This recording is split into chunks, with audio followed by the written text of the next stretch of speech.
If you've ever wondered where Steam is actually storing your games, you're in the right place. In this video, I'm going to show you how to find your Steam library folder step by step, so you can locate those massive game installs, check your storage, and get to the exact folder you need in just a few clicks.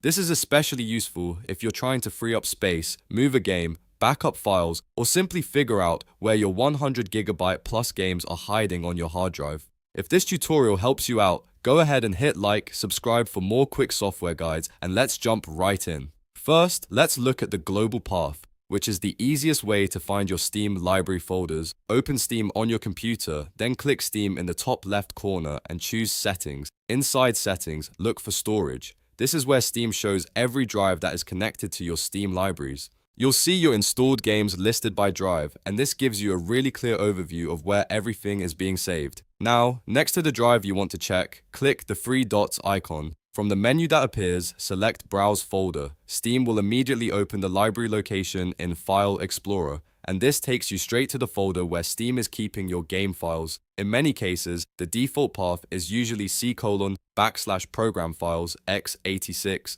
/Steam apps /common. That's the folder where a lot of your installed game directories live, so if you're trying to find a game manually, this is one of the best places to start. If you want a faster way to find the folder for one specific game, there's an even easier method. Go to your Steam library and right-click the game you want to locate. From the menu, hover over Manage, then click Browse Local Files. Steam will instantly open the exact folder for that game, with no extra searching required. This is perfect if you only need one install location and don't want to dig through your full storage list. Once the folder opens, you can copy the path, move files, inspect the install size, or use it for backups and modding.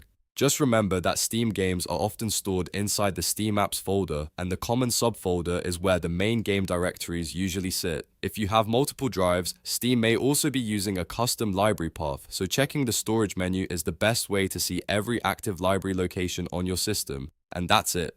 Now you know how to find your Steam library folder using both the global storage view and the individual game shortcut. If this video saved you time, make sure to like the video, subscribe to the channel, and turn on notifications so you don't miss the next simple tech tutorial. Thanks for watching, and I'll see you in the next one.